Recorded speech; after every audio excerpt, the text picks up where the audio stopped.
Minister, good morning, man. Because of the role you play, it's always a pleasure to talk to you. How are you, sir? Thank you. Thank you. I'm feeling okay this morning. Thank God for good health. But there will be some side discussions Okay. about some of the projects, like the road Of project. course. But the reason why I'm here today is to talk about the post-war infrastructure conference that is been Post-war organized. infrastructure conference. Conference, That's yes, good. that has been organized by the president vision. The president felt that there was a need for us to holistically hold a conference to look at how we deal with our infrastructure overall, how we deal with constructing our roads, our bridges, telecommunication infrastructure, seaports, airports, hydro, all our hydroelectrical infrastructure overall, and how we also do housing in terms of vertical construction. That would do housing. And so the president thought we needed to put together a conference that would just do an overview of everything that we've done as a country in terms of our infrastructure, what we need to do to begin to address some of the issues that affect the construction of different infrastructure, maintenance, and all of that. And how do we put in place the kind of policy and strategy? Look at also some of the cross-cutting issues across different agencies and ministries that are involved in infrastructure work. And so this vision was brought forth by the president. And of course, the Minister of Public Works chaired the infrastructure pillar that focus on driving all our development agenda that deal with infrastructure, that is water infrastructure, road infrastructure, seaports, airports, energy infrastructure, telecommunication infrastructure, and all of that. And so Public Works was charged with the responsibility of organizing this conference. It's an international conference. Let me say we have about 15 international guests that's coming from America, from Great Britain, from Ghana, from Nigeria. In fact, we have academicians that are coming. The guest speaker is supposed to be the Minister for Works and Transport, for example, in Ghana. He's going to be the guest speaker. This conference is going to be held from the 19th, that's next Monday, to the 23rd Of of January. January. Yes, and it's going to be held in Ganta. We've organized this conference in Ganta because we understand that most of the big conferences are held in Monrovia. We also want to begin to do a lot to improve these local economies. So we want to say thank you to the president for the guidance. We have planned it successfully. We had the Ministry of Finance, the Liberia Electricity Corporation, Water and Sewer, the Ministry of Mines and Energy, National Housing, the Land Commission, the Rural Renewable Energy, the Ministry of Information, the Ministry of Foreign Affairs, the GSA, the National Transit Authority, the Ministry of Post and Telecommunication, and the Environmental Protection Agency. So we had a whole team. This is not just the Ministry of Public Works initiative. It is a national initiative. And so all of the ministry and agencies that are connected to infrastructure work across the country and agencies, let me say that, were part of that. So we've had, since April last year, we had a technical team that have been working. That was led by the Deputy Minister at the Ministry of Public Works for Community Services and Rural Development, Deputy Minister Jusilia Tapla, a very good organizer. I have a lot of confidence in the work that she do. She's a great person in terms of her ability to get things done. I'm the person who would like to do the same, so I admire her, and I have her to organize that. And I'm very pleased now as to where we are. Though the conference is way next week, but I think all of the pieces have been put together, and that's where we are. So this today is about this national conference that look at holistically how we approach the development of our infrastructure. How do we build our roads, for example, especially with the issue of climate change now? There are a lot of other issues that we have to consider when we're designing our road network. In fact, we have this MOU with Conservation International that should be bringing in some technicians, some consultants to train and work with our engineers to design what we call, there's a new concept that we call the green gray infrastructure That is the combination of gray, that is the asphalt or concrete, with that of the green, trees and grass and all that, to build the infrastructure so that you can create the kind of resilience as required as a result of climate change. That concept will be also brought forth. So then how do we build our airports, for example? How do we look at developing our airports across the country? We have airstrips in other counties, but we have major airports. How do we go ahead making major investment? The LAA now, of course, is looking at investment at the airport. We are in the process of getting a company that will organize and expand the airport, the Rawa International Airport. How do we do that? How do we look at investment, for example, in the Buchanan port, the seaport, the port of Harper, the port of Greenville? The port of Harper now is a very important port. There is this playage, I would say, from San Pedro. San Pedro port is overwhelmed so much now that Harper Port can become a very important investment because we're building a bridge over the Avoren, over the Cavalli River into Ivory Coast, which make it very easy for San Pedro. So for San Pedro to Harper will not take you more than 3 hours, okay, by paved road. The bridge is there. So you can have continuous moving from Harper back into Ivory Coast because of the incapacitation now as it has been experienced by the Port of San Pedro. So there's a lot to do. In energy, for example, what do we do in energy in terms of building our hydro and all of that? How do we look at expanding energy? What kind of policy? Of course, we have a law now that speaks to allowing private sector investment in generation in our energy sector, but then transmission, it is with also. How do we look at that to attract additional investment for generation? So this whole conference going to look at the policy approach, going to look at strategy, and also going to look at some new legislation as to how we can enhance private sector investment. But let me also say that the government has just passed on a PPP model. So we have a PPP policy now that has been endorsed as to how we make investment into our different infrastructure sectors. So this conference is intended to achieve a lot, and we are very happy that the president set this vision, and we have been asked as the condition to execute that. So Ganta is going to be ready for us. Now you Monday. go. It's a big conference. I heard a lot of people reminding the president. I think he may have spoken about this conference in one of his addresses to the nation. I know. Yes, last year he did. Okay, that's okay. Yes, he did. Now, if you were opening up the whole conference in the context of the different discussions, will we have, for example, we have a society of engineers in the country? Yes, of course. What role would they play? Will we have, construction experts, to make presentation? Will we have people coming from different countries other than the guest speaker from Ghana? How is this going to help us for us to transition as a country to maybe introducing new measures and mechanism in the way we're doing road construction? So it's not just road construction or the infrastructure overall. Okay. Yes, so we're going to have academicians. We have people coming from, I won't have all the details of the names. Yeah. Coming from academic institution, also to Liberia. We also have some of our development partners from the African Development Bank, the World Bank, the EU. There will be speakers who will come and speak on that. We're also going to look at how we invest in infrastructure, for example, in terms of domestic resource mobilization. So we're going to be looking at that. Then we're also going to have EXO is going to be a part of that. The Engineering Society, they have been part of that. As far as I know, they were invited to even some of the planning stages as we proceeded. I hope they were fully involved.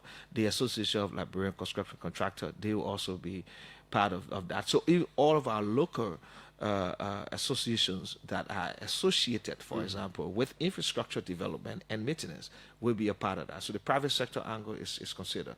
Academicians. We're also going to have people from the University of Liberia that are also associated with infrastructure development, infrastructure lecturing, let me say that, teaching also. So there will be academicians that will also speak to that. We're going to have people, experts speaking on the water and sanitation sector, for example. We're going to have experts speaking on roads and bridges.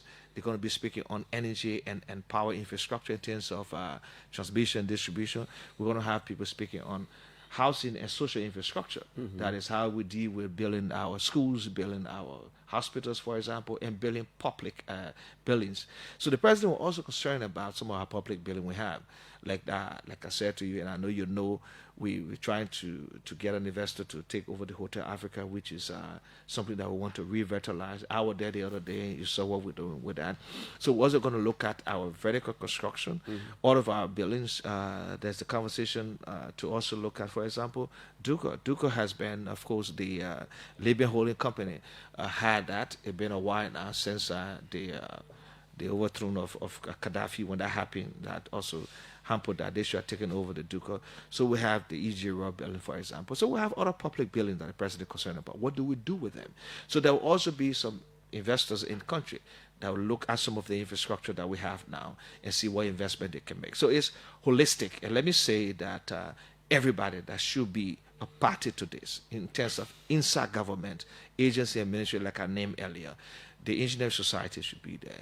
The Association of Liberian Construction Contractors should be there also. We also have academicians who are engineers from the different academic institutions will be there. We have international experts on infrastructure development in power, in the roads, in bridges, telecommunication, for example, ICT, all will be at the conference. So it's a very big conference, and Clarence, invitation is open to everybody, and I hope to see you there. The intent is to see how we continue to integrate, especially with infrastructure, like being done in West Africa and with the West African Power Pool, and also what we call the Trans-West African Highway, which also connect Africa to, Liberia to other West African countries in the sub-region, and also in West Africa as a whole. So yeah, it's holistic in terms of infrastructure, not just road and bridges. And that's why we have specific topic that will look at all of the infrastructure sector. I didn't hear you talk about the National Fire Service being a part of that kind of conference. They too, I am not sure, but I think they too have some kind of role to play. Well, the providing service, which is, of course, what you talk about. We didn't see that as a kind of infrastructure investment, we say, but for public facilities, in terms of public building and the public infrastructure that they need to provide the service, yes. So we're building schools, for example. We're building hospital. Fire service is like a public service that's been provided. That's why you don't even pay for that. You prevent fire. So there's a piece of infrastructure that you should develop. Yes, in terms of designing that would be something that we look at for them. What do you do with, I don't know what's going to come? I don't know, it's a communique. I don't know, it's an advisory note or whatever. What do you do with what's going to come from there? In fact, we're constructing a website. There is a website that we're going to keep surviving after the conference. And we will be rolling out different policy documents, and of course, stay accepting comments and suggestions from some of our international partners as to how we proceed. There will be a communique. There will be a full document developed as to how we approach now our infrastructure in terms of designing them, in terms of how we attract private financing, and that's why I spoke about the PPP model that we already endorsed as a government in terms of passing on it. Now we have that, and we're also beginning to execute that. We'll also be looking at some new legislation as to how we can now pass some new laws that will allow us to look at how we deal with our infrastructure.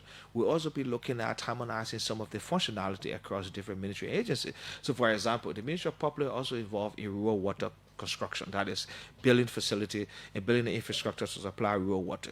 The Water and Soil Corporation does a lot in terms of urban, but they also do something that will be connected to some rural water.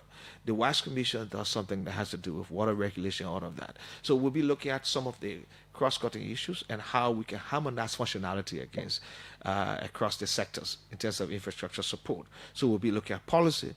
We'll also be developing some strategy and looking at some new legislation. So yes, there will be communique out of that. And there will also be an approach as to how now we look at resource mobilization, enhancing that more than what we are doing now. So for example, we have only the road fund now that generates specific amount into escrow for roads alone. Now, with the policy at the end of the day after the conference, we will say, can we look at now a fund that look at infrastructure? So economic infrastructure development, for example, and social infrastructure development. Can we have special fund for that? Social infrastructure development would be the money we use to build our schools, our clinics, our hospitals.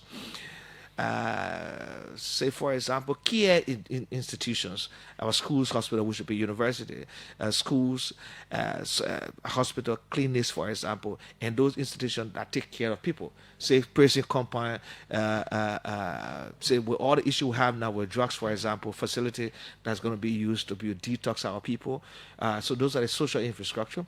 Then we also look at fund that will look at investing in economic infrastructure in terms of investing in roads, bridges, seaport, airport, telecommunication, ICT, energy. These are the infrastructure that can enhance and fuel economic growth. These are the infrastructure that can attract investment to expand and create the kind of job that's needed. So the conference is also going to look at how we now push investment, reform our system in terms of how we do our infrastructure, in terms of policy and strategy, and look at some of the law as to how we can now create an environment that will see our infrastructure blossom. And if our infrastructure in terms of investment blossom, it makes a lot of sense in terms of how we see economic growth in terms of GDP and all of that, job creation that we talk about now. We spend more.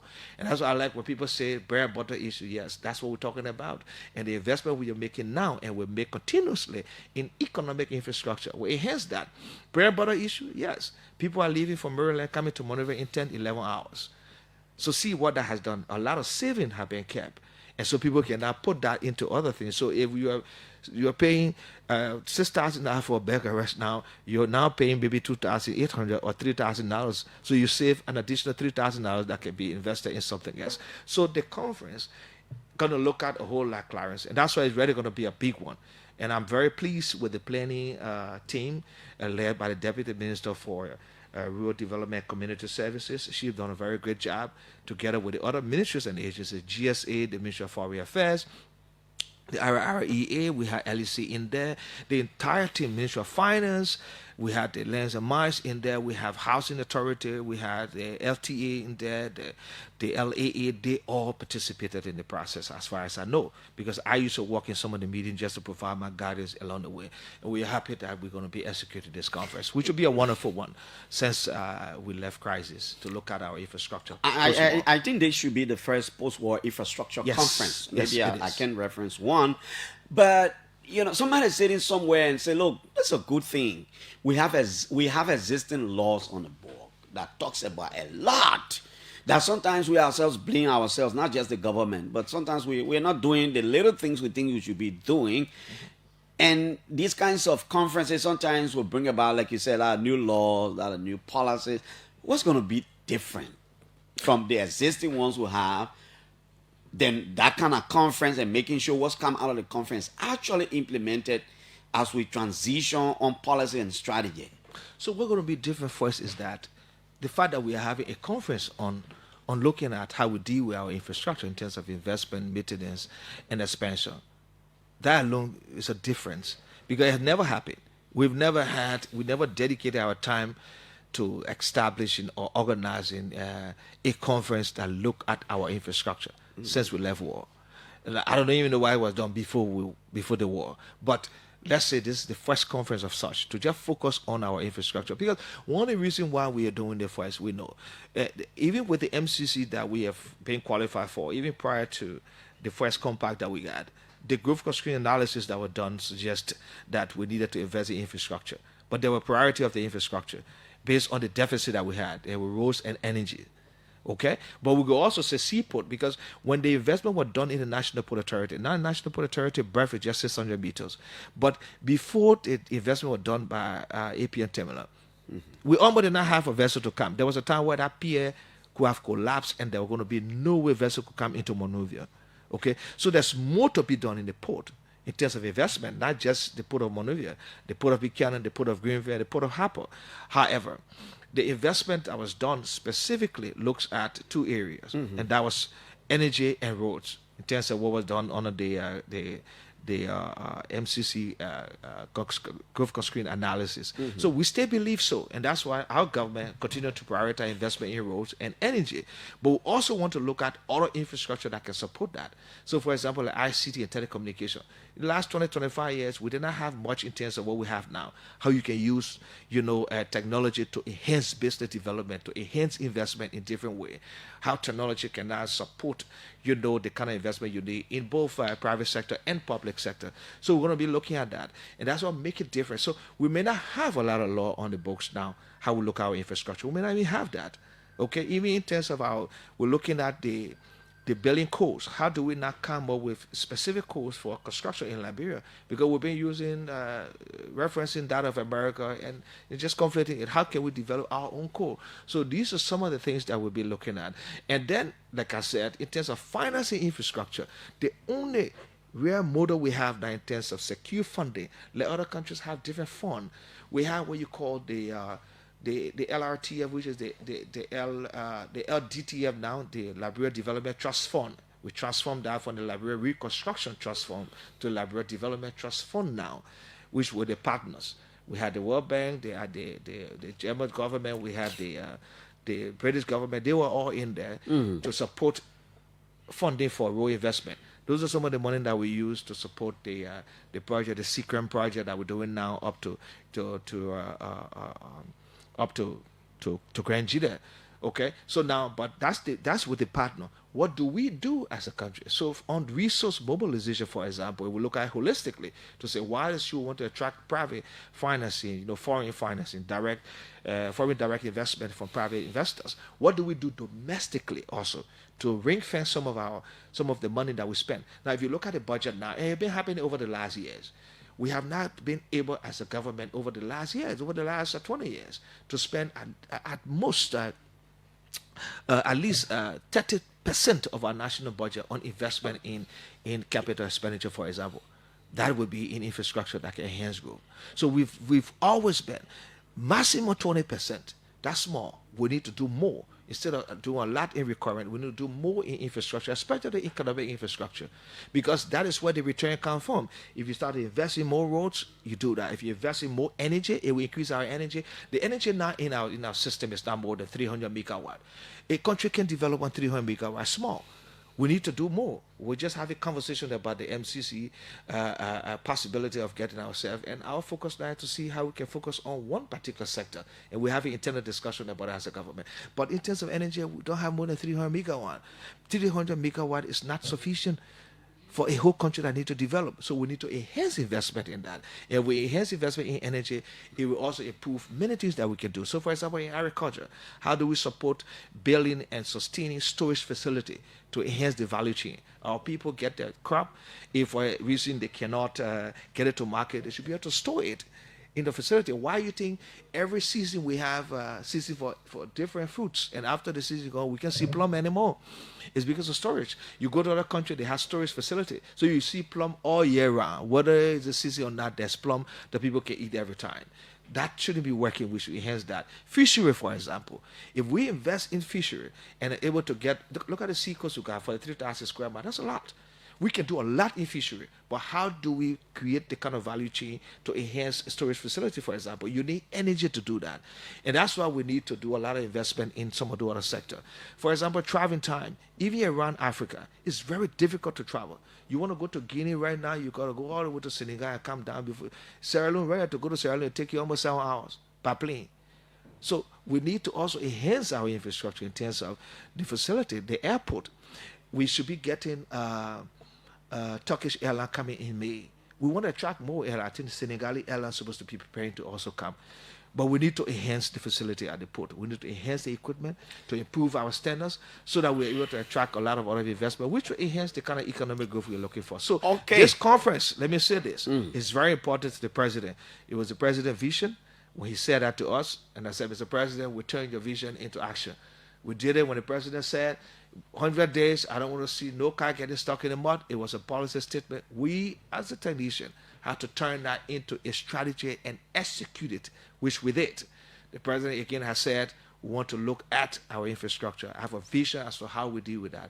Let's go ahead and we say, first, execute the conference. Now, so that's what we're going to be doing the conference. Are we profiling a particular country at that kind of conference? Are we doing best practice? Are we bringing into the country somebody from any country, from countries or from a particular country, to share their idea about what they used to do before as far as infrastructure is concerned, what they did that has brought them where they are? Are we going to learn from something? What's going to happen? Exactly. There's going to be, and that's what the conference is about. There's going to be speakers that would speak to this issue and bring to bear life story, things that happen in other countries as to how they did it.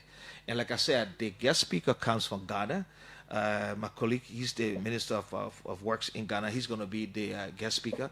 Look, I passed through Ghana in 2004 when I was going to China to study. Okay? And that's about 22 years ago. And I can say when I passed through Ghana, I passed through the airport. Even to go to the airport, what I saw was in what is there now. You've been to Accra. If you go to Accra, you see how Accra, and not just Accra, but other parts of Ghana has transformed. You see what they're doing in terms of investment in infrastructure. And I believe it is a good example for us to bring to bear. So my colleague will be here. He's going to be the guest speaker. But there'll be other people from different countries that are coming. And there'll be other experts that will look at best practices in terms of how investment in infrastructure were done in other countries. Those countries that are doing okay. For example, like Rwanda that's doing okay. For example, like Namibia. Namibia has one of the best road network in Africa.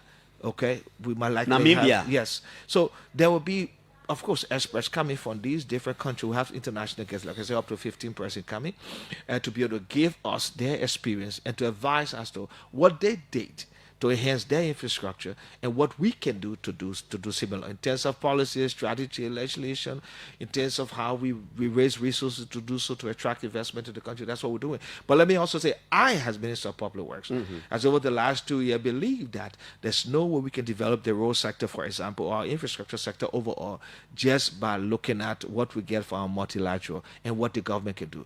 We also brought a twist in. And the twist we brought in was to bring in, to enhance and to ensure that we get private investment. So now we have some private investment. Like in our road network, the private 4D, for example, is a private investment. We got more coming, I can say that. We are now have a study that been done to connect Keseli Boulevard to Single. We have my team, my deputy minister just announced they're in South Korea now reviewing a design that was done by one consulting firm for that particular infrastructure that will connect Cassidy Boulevard to Singa. So yes, there's a whole lot that we want to do. And so there will be those experiences we'll get. We also have academicians who will be in the room and be able to bring to bear their own experience about how you can enhance infrastructure development. So yes, Clarence, That's there good. will be all of that. Liberia's Minister Pablo Works, Giddings. We're talking about post-conflict. Sometimes I get nervous to talk about post-war war being over a long time. We're talking about an infrastructure conference for Liberia. It's going to be held in Ganta, Nima County. The minister says from the 19th to the 20 what? From the 19th to the 23rd. So and it's it's rebranding and rebuilding through reconstruction. Rebranding, rebuilding. That's the theme through of the conference. Reconstruction. Now, we'll take to the last, but before we go, I just want you to take maybe 2-3 minutes to talk about the machines. Are they coming in? The wonderful yellow machines. Yeah. Of course, I sure you saw my Deputy Minister, Prince Tama, did a very good job.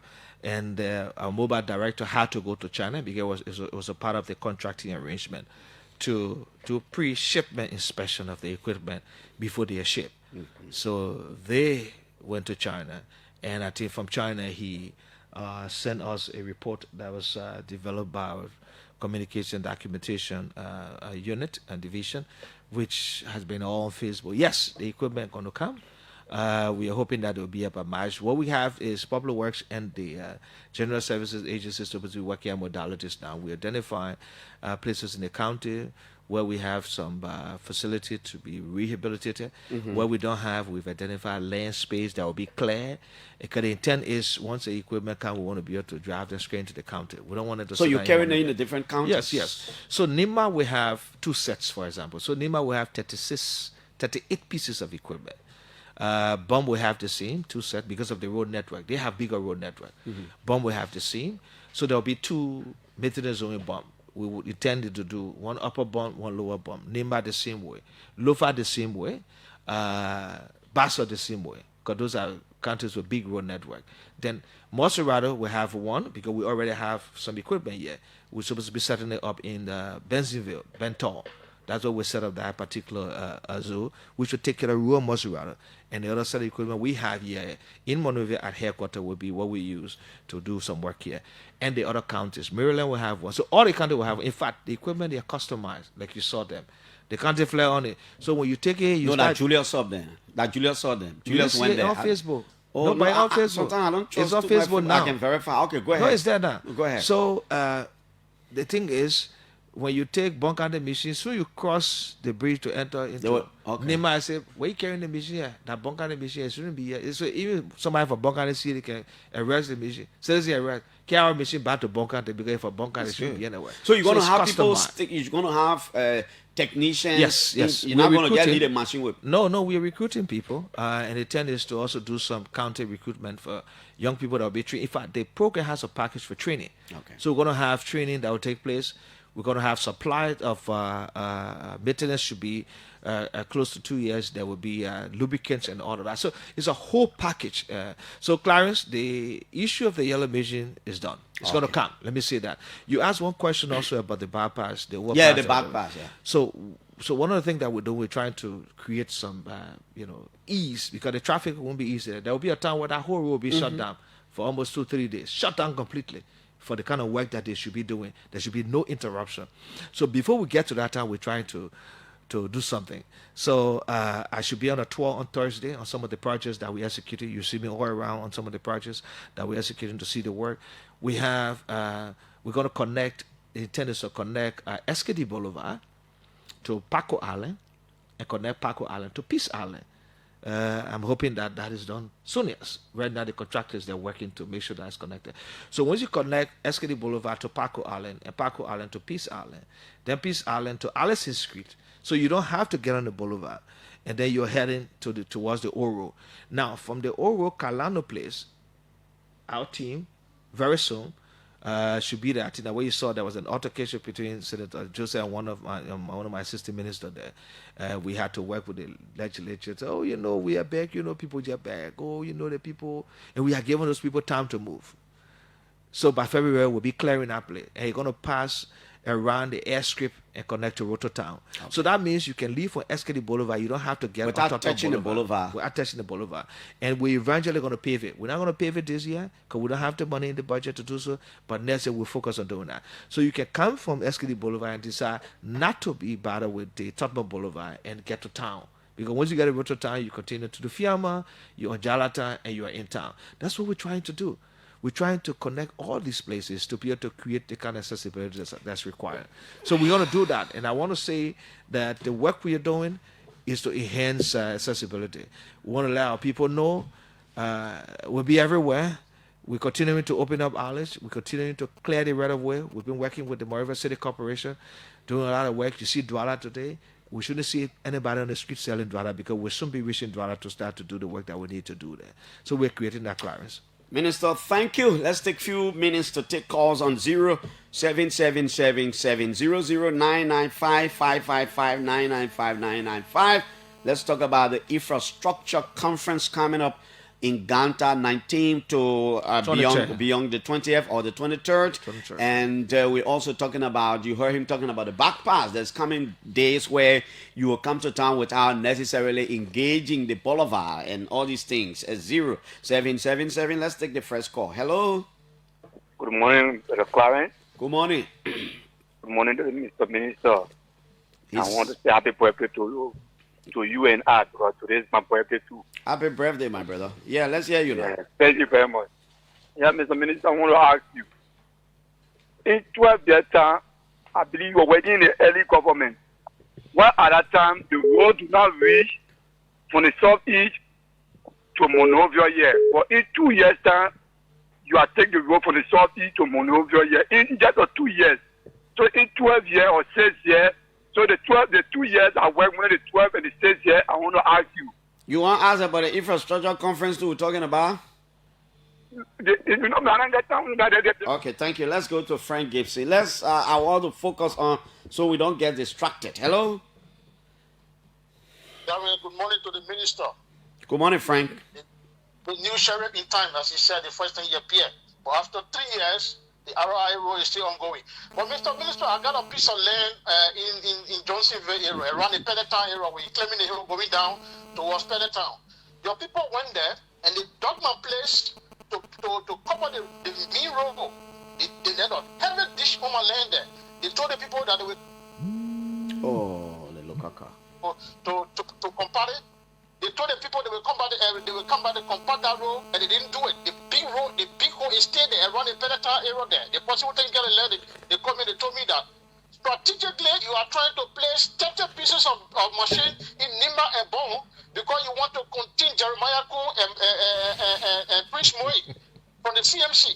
This is exactly what, and this is a strategic thing that you are going to do, and that will not save Prince Moe. But friend, let's forget about the politics of it anyway. I don't want to sound. 1 minute, let me ask you, Frank. I think you come from bombing. If you are comparing the size and maybe the road network, do you expect them to carry 36 to Nimba and 36 to My River says, and 36 to Bapolu and 36 to... Do you expect them to do that? Is development by population or what? They lied to us the very first time. They said 19 pieces for each county. That's what they said. Why are they now strategically placing 30 in Nimba and Bon County? Okay, because they want to continue stability in those two counties. Okay, thank you. Yeah, I think he's also making a point. I don't know whether you said that, I'm sure, whatever, but people created the impression that there will be 19 each county. Hello?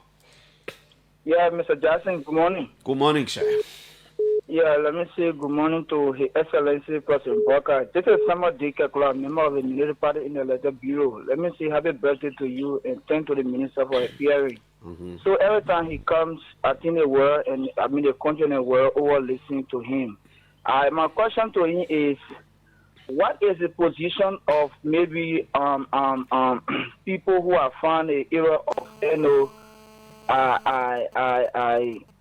I call it rather who help you always to do your work when it comes to your program tomorrow? I'm talking about engineers who are going to school, whether Liberia and abroad. What would be that position? Are you going to have any recommendation to the discussion to train people, or who will have the opportunity after the conference tomorrow? And lastly, Clarence, when the machine comes, is there any opportunity that will be given to a private company to run the machine, because we are yet... Thank you, man. Thank you. You've said yes.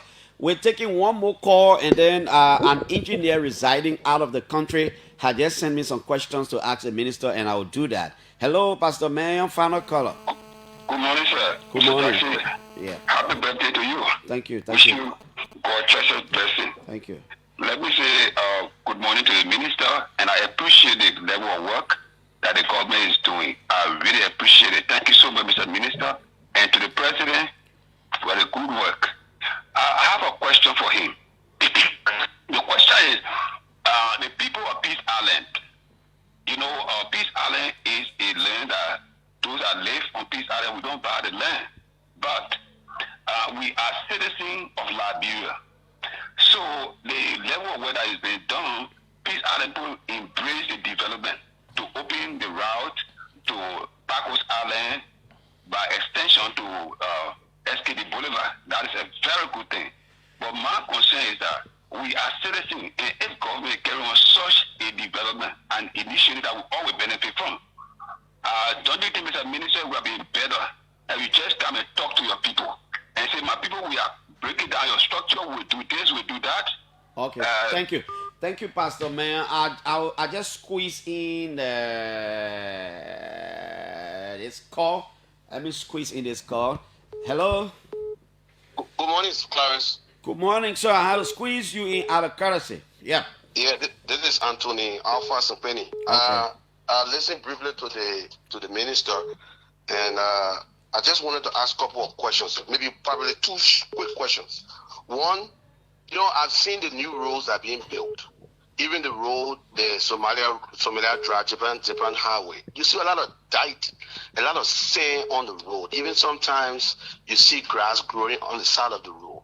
I want to know what plans does the Ministry of Public Works have to ensure that these roads are clean? Because I'm not an engineer, but my understanding is that these debris and these dikes, when they are on the surface of the road, it might lead, reduce the lifespan of the road. So what plans do they have? Because we can build these roads, if we don't maintain them, there will be a problem. The second question is the traffic lights. You drive around Monrovia, you notice that many of the traffic lights are not working. Does the ministry also have plans to repair or replace these traffic lights? Thank you very much. Thank you, Minister.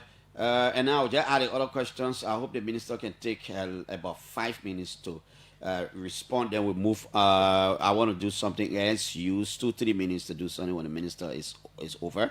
He said, please ask your guest this question. And this is a Liberian, very young Liberian engineer. About infrastructure, he says, what are the key thematic areas for each sector you have outlined? You mentioned that a conference will contribute to the development of a national policy document.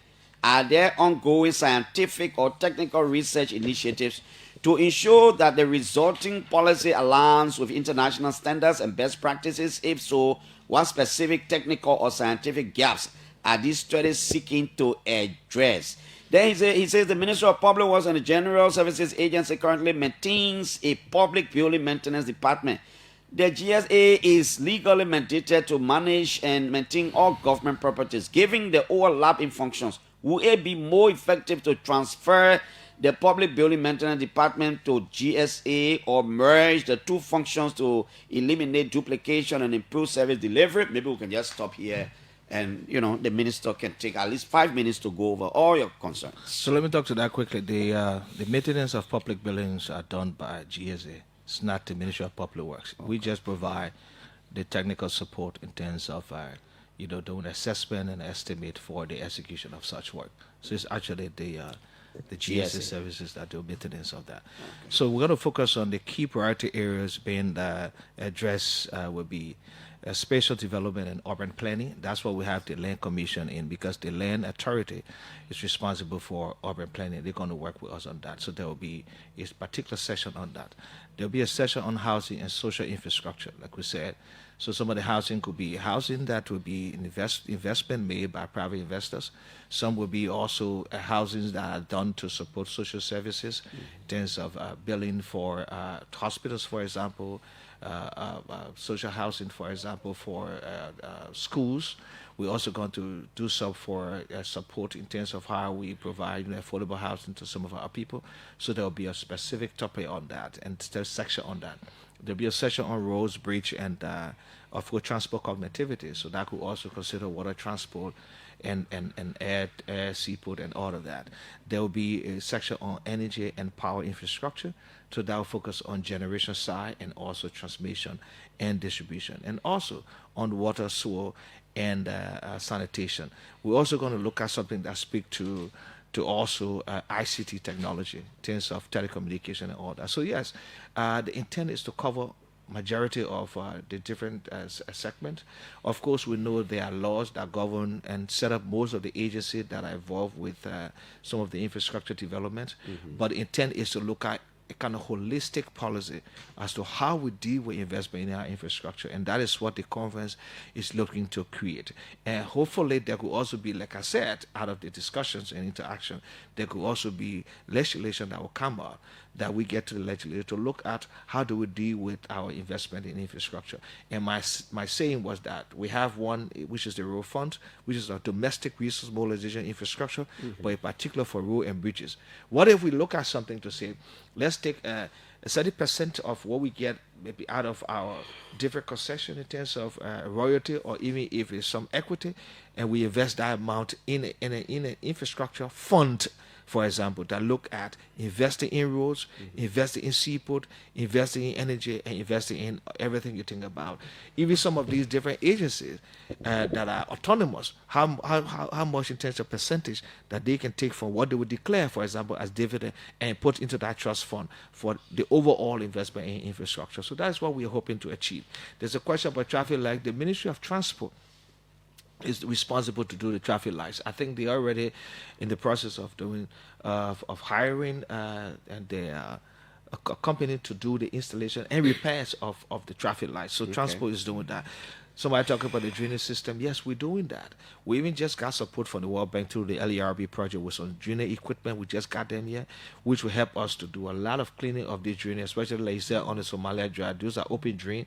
You will need certain equipment to do some of the work that we have there. But there are plans to actually do so.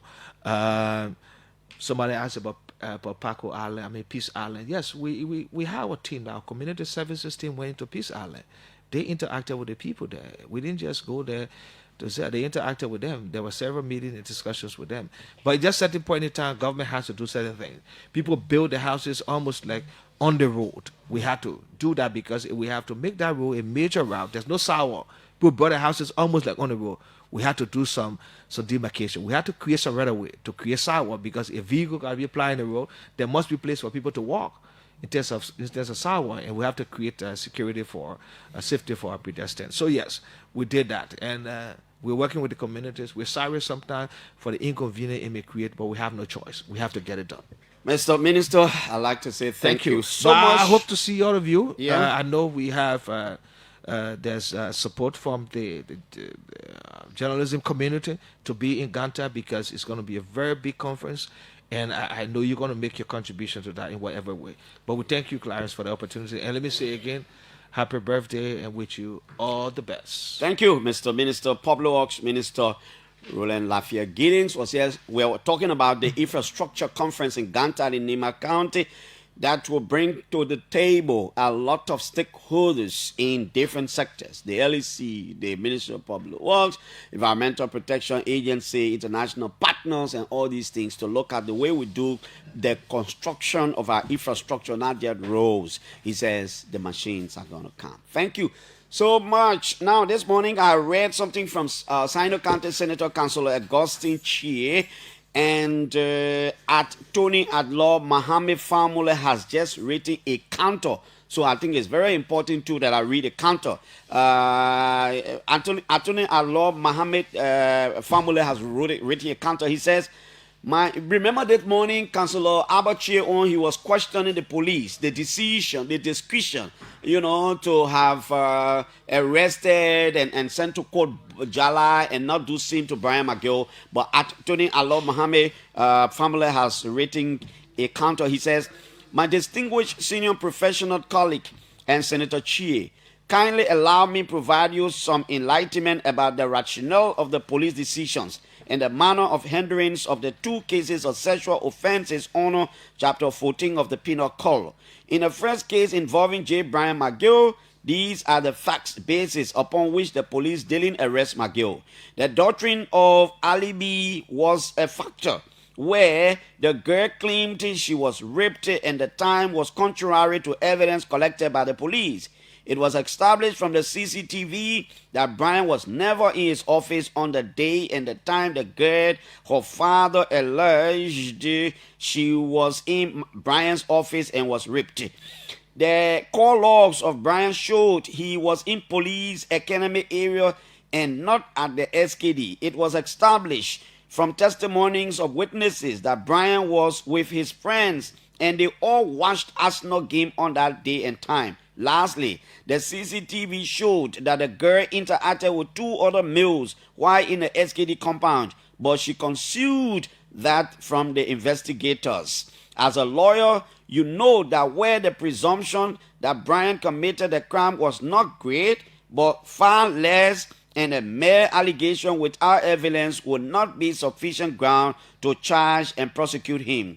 In the second instance, the police established that the victim and the accused were seen together. Witness testimony supported the victim's account and corroborated, unlike in the first case with Brian McGill. In summary, police are not selective, but rather professional and scientific in evidence. This is modern policing and professionalism. Where evidence gathered does not support the allegation, you can't charge the accused. I hope and appreciate my little knowledge on this matter. Well, this is coming from at Tony Law Mohammed Famula. He said one of the reasons why the police did not charge Brian McGill because probably there was no sufficient evidence. The girl's testimony did not corroborate. She was saying different things at different times. When they look in Brian McGill's phone, according to the court law, the time she said Brian McGill was at the SKD, it was actually established that the men were way in police academy and he and his friends were doing something else. How could you have expected the police to charge the man with all these things happening? My friends, for the first time since the whole trial, somebody just sent me this information. Media alike.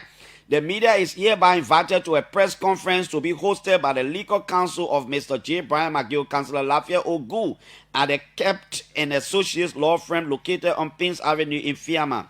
The press conference will highlight the exoneration of Mr. McGill from rape allegations as confirmed by the Inspector General of Liberia National Police, Gregory Coleman, following police review and processes. The press conference will be broadcast live on a lot of institutions and it's going to be held at 12 o'clock. So for the first time, Brian McGill lawyer is going to open up today.